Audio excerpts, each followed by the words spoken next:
आम्ही लाईनमन आहोत. आम्ही एक समाजाचे लाईन सुविधा देण्याचे कार्य करतो.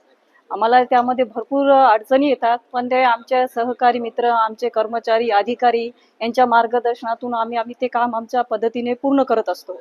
फक्त आमची एक एवढीच मागणी आहे की आम्हाला जे 24 तास काम दिलेले आहे ते आमची 8 तासामध्ये काम म्हणजे मिळालं पाहिजे. आम्हाला 8-8 घंट्यामध्ये आम्हाला ड्युटी दिली पाहिजे, जेणेकरून आम्हाला आमचे घरचे कौटुंबिक समस्या पण काही असतात त्या सोडवता आल्या पाहिजे आणि आमची ड्युटी पण करता आली पाहिजे. आम्हाला छान वाटते की बा आमदार साहेबांना आज आमची कुठंतरी कामाची दखल घेतली आहे. आतापर्यंत आम्हाला हा दिवसच माहित नव्हता. केंद्र शासनाने मागच्या 2 वर्षापासून हा दिवस आमच्या लायमन डे म्हणून हा साजरा करण्यात येत आहे. त्याचा आम्हाला अभिमान वाटत आहे आणि एक छान प्रकारचे एक आनंद होत आहे की आमच्या कामाची दखल घेतली जाते. आम्ही फक्त इतके दिवस कामच करत होतो, पण आज आम्हाला समाजामध्ये जो मान भेटतो या लाईनमन डे मुळेच, आणि हा लाईनमन डे मुळे आम्हाला एक समाजामध्ये छान प्रतिष्ठा मिळाली आहे आणि त्याच्यामुळे आम्हाला आमदार साहेबांनाही मी धन्यवाद मानते की त्यांनी हा आमच्या कामाची दखल घेतली आहे. त्याबद्दल आमची मागणी असते की जसं हे घर तुम्ही आम्हाला झाले 18-20 वर्षे 20 वर्षापासून आम्ही अठीसा आम्हाला पाणी नाही, लाईन नाही. आमचे लहान लहान लेकरं घेऊन आम्ही अंधारामध्ये राहून राहिलो. आमचे लेकरं शाळेचे हात, एक पोरगा आता 10वीला आहे. मला आता आम्हाला याची सुविधा काहीच नाही आहे. आता आले ते अठीसा की हे जागा तुम्ही उठवा, आम्हाला अतिक्रम हटवायचं म्हणून राहिले. मग अतिक्रम हटून राहिले तर आम्हाला जागा नाही तर आम्ही कुठे जावा. आम्हाला पहिले आम्ही पहिले याच्याजवळ होतं मुराका या जीवनज्योती हॉस्पिटलजवळ आम्हाला तटून बी उठवलं, आम्हाला अठीसा बसवलं. तेव्हापासून आमची व्यवस्था काहीच नाही आहे. नाही आमच्या घरी लयन नाही, पाणी ना काहीच ना. आता हटून आम्हाला हटवायची कोशिश करून राहिले. मग आम्हाला हटवा, पण आम्हाला कुठे आमची व्यवस्था लावून द्या. बुद्धगया या ठिकाणी तथागत भगवान गौतम बुद्ध यांना ज्ञान प्राप्त झालेली आहे. त्यामुळे ते जगातील बौद्धांचे अतिशय पूजनीय व आस्थेचं श्रद्धास्थान आहे.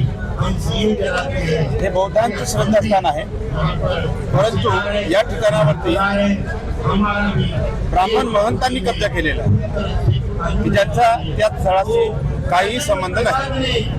प्रत्येक धर्मियांचे त्यांचे श्रद्धास्थान त्याच धर्मियांच्या त्या धर्मगुरूंच्या ताब्यामध्ये आहे, परंतु बौद्धांचं हे श्रद्धास्थान हे बौद्ध धर्मगुरूंच्या अथवा बौद्ध अनुयायांच्या ताब्यात नसल्यामुळे संपूर्ण जगभरामध्ये संतापाची लाट निर्माण झालेली असून त्या विरोधात या ब्राह्मणी व्यवस्थेपासून हे महाबोधी महाविहार मुक्त करण्यासाठी आज आम्ही या ठिकाणी हजारोंच्या संख्येने भिक्खू संघाच्या समवेत, भिक्खुनी संघाच्या समवेत, त्याचबरोबर उपासक व उपासिका यांच्या समवेत या ठिकाणी विभागीय आयुक्त कार्यालय छत्रपती संभाजीनगर येथे आंदोलन करीत आहे. आपले नाव? माझं नाव बनते डॉक्टर चंद्रबोध. बुद्धगया इथे महाबोधी महाविहार जे आमच्या हिंदू यांच्या ताब्यात आहे, त्या ताब्यातून बुद्धिस्ट मॉंकच्या हातात येण्यासाठी तिथे आमचे पूज्य बनतेजी भिक्खू संघ व उपासक संघ मागील 15 दिवसापासून उपोषणाला बसलेले आहे.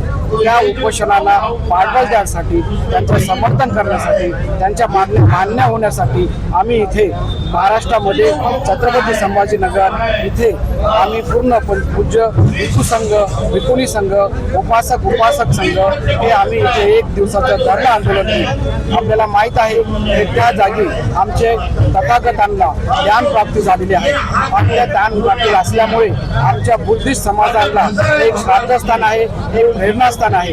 हे प्रेरणास्थान, श्रद्धास्थान आमच्या हातात यावे आणि बुद्ध समाजाप्रमाणे तिथे रिविजाप्रमाणे तिथे वंदना हो यासाठी आम्ही आज इथे धरणं आंदोलन केलेले आहे. आपले नाव? मी डॉक्टर प्रमोद दुथडे, उपासक, छत्रपती संभाजीनगर. मार आणलं काही गुन्हानी काही नाही, मग परला मारलं आणि त्यानं चटके दिले आणि मला चटके पाव वाटत नाही. आणि पुन्हा आता जीवितो की आम्ही वावरात राहतो, त्यानं आम्हाला येऊन पुन्हा मारा ठोका. कोण मारलं? ते सोन्याना नवनाथ दोडाच्या भावाना ते गजूच होती, त्याशिवाय ते सोयरे राहिले, तिची शरीर चौकून होते, त्यानं एकानं बी धरलं नाही. काय कारण होतं बरं? काहीच कारण नाही, कारण काहीच नाही. त्यानं आणखी दारू पाजली, माझ्या एकाला चटकी दिली. तुम्हाला भीती वाटते का? भीती वाटत नाही तर कसं आहे, आता इट राहायची सुद्धा भीती वाटते. मला एक चढपूर आला तिकडी. यापूर्वी देखील मारहाण झाली होती का? नाही ना, 1 महिना अगोदर ती तिकडे झाली ते रोडवर त्यानं ते पाईपलाईन आणली ना, तर माझ्या पोरानं म्हणलं की सडकातून बसून घेतो रे एका कोपऱ्याला घे. तुम्ही तर बापाची का म्हणे सडक, याला बुलडोझरनं गड्ड कारण गाडून टाका म्हणे. सोन्या म्हणे नवनाथचा भाऊ. मग पोरग गपचिप चालले आलं की त्याच्या कुठे नांदी लागा, पैशावाला आहे तो काय ना तुमचं मारत बाई. आणि मग हे झालं तर आम्हाला माहिती बी नाही, तो इतकं लागून सनी घरी आला, इतकं मारून ठोकून सनी पुन्हा गेला तर त्याला वाटत इथे कसा आला डोबाला फाशी देत होती ती आखी चटके देऊन. सरकारला काय सांगू इच्छिता त्याच्यावर कारवाई व्हावी म्हणून? कारवाई व्हान ते गुंतले पाहिजेत. हा आम्हाला न्याय पाहिजे सारा, तिने पाहिजे तिथे राहायची याची. आम्ही जंगलात राहतो, आमची तिन्हीच लेव की मायावाले, दुसरं कोणी नाही.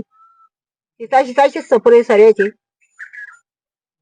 मग आज हे नवनाथ आबा वाघमारे आले आणि दीपक बोराडे आले, काय काय तुमची भेट घेतली, काय तुम्ही चर्चा काय झाली? तेच सांगितलं आम्ही की आम्हाला शिक्षा पाहिजे. हा शिक्षा द्या त्याला ना, आम्हाला न्याय पाहिजे. मग पोराला काय तकलीफ आहे, आपण सर करू तो हाय हाय करू आला. आम्ही आज कैलास बोराडे जे महाशिवरात्रीच्या दिवशी अतिशय निर्दयीपणे ज्या गावगुंडांनी भागवत उर्फ सोन्या दौड या व्यक्तीनं जे अगदी गावात पैशावाला आणि धनदांडगा असल्यामुळं त्याचा भाऊ नवनाथ दौड कुठेतरी राजकीय वरद असणारं हे कुटुंब आजपर्यंत या गावात अनेक लोकांना त्यांनी अन्याय करण्याचं काम, अत्याचार करण्याचं काम केलं. परंतु खरं तर कुठेतरी अन्यायाची सीमा असती, ती सीमा त्यांनी महाशिवरात्रीच्या दिवशी कैलास भाऊ बोराडे यांच्यासोबत ओलांडली. अगदी आपल्या गजानी रॉडनी, लोखंडी रॉडनी गरम करून ते अगदी चटके देण्याचं काम केलं. आणि खरं तर कैलास भाऊ बोराडे यांची अशी काय चूक होती, जो माणूस अत्यंत स्वतःच्या कुटुंबाला जगण्यासाठी शेतात धडपड करणारा कैलास बोराडे, अगदी तुम्ही बघू शकता त्यांचे आई वडील पत्नी इथं सोबत आहेत. अगदी त्यांच्या घराला अगदी म्हणजे पत्राचं शेड अशा घरात राहणारं कुटुंब यांच्यासोबत काय अन्याय करणार आहे, म्हणजे त्यांना त्यांची शिक्षा देण्याचं काम यांनी केलं. खरं तर हे कुठंतरी गुंडगिरी करून गोरगरीब समाजाला दडपणाखाली ठेवण्याचा हा प्रकार आहे. आणि कुठंतरी म्हणजे मनुवादी जुन्या काळात डॉक्टर बाबासाहेब आंबेडकरांचं संविधान येण्याच्या अगोदर ज्या शिक्षा दिल्या जायच्या, ज्याप्रमाणे छत्रपती संभाजीराजेंना जी शिक्षा दिली होती, म्हणजे गजांच्या रॉडनी चटके देणं, डोळे काढणं, असा कुठेतरी प्रकार होता, ज्यामध्ये कैलास भाऊला कुठेतरी त्यांच्या म्हणजे गुप्तांगात रॉड घालण्याचा सुद्धा प्रयत्न त्यांनी केला होता.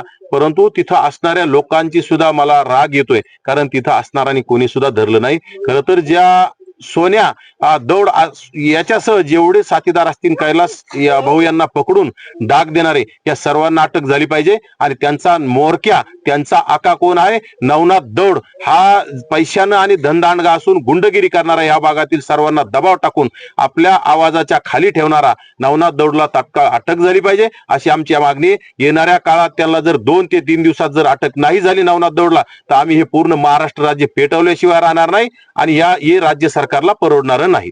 नमस्कार, मी धीरसिंग मीरा वडवी.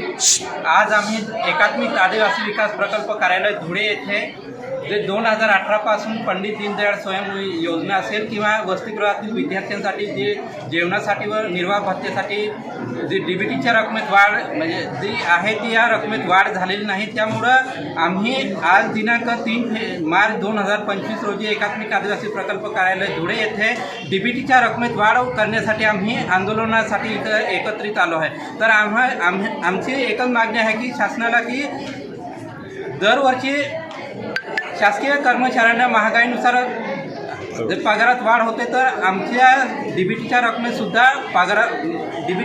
सुद्धा वाढ व्हावी अशी आमची मागणी आहे. आणि जिल्हा स्तरावर फक्त 3,000 रुपये जेवणासाठी आणि नाश्त्यासाठी दिले जातात, ते रक्कम पुरेशी नाही, त्यामुळे त्या रकमेत वाढ व्हावी. आणि शैक्षणिक सहल असेल, स्टेशनरी असेल आणि जे इतर गणवेश असेल त्या रकमेत सुद्धा वाढ व्हायला पाहिजे. आणि जी थकीत रक्कम आहे ती सुद्धा लवकरात लवकर विद्यार्थ्यांच्या खात्यात अदा करण्यात यावी. आणि जे काही नाही का हे आहे ते आता प्रत्येक साय- वाढ झाली नाही तर तुमचं पुढे आंदोलन कसं राहणार आहे? जर आमचं नाही का ह्या रकमेत जर शासनाने आमच्या मागणीची दखल घेतली नाही तर आम्ही राज्यस्तरावर नाशिक येथील आयुक्त कार्यालय येथे आम्ही आमरण उपोषण करणार आहोत, ह्याची शासनाने नोंद घ्यावी.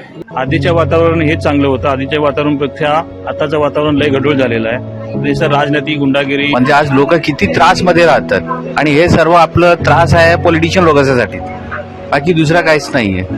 पूर्वी जी मुंबई होती त्याचा हिशोब आता काय तसं राहिलेलं नाही. सगळं सरकार जिस तरह से सरकार को चलाना चाहिए उस तरह से सरकार नहीं चला पा रही है. इसमें ईमानदारी कहाँ दिखा रही है सरकार? आप ये बताइए. सरकार तो अच्छी है, उससे कोई लेना देना नहीं.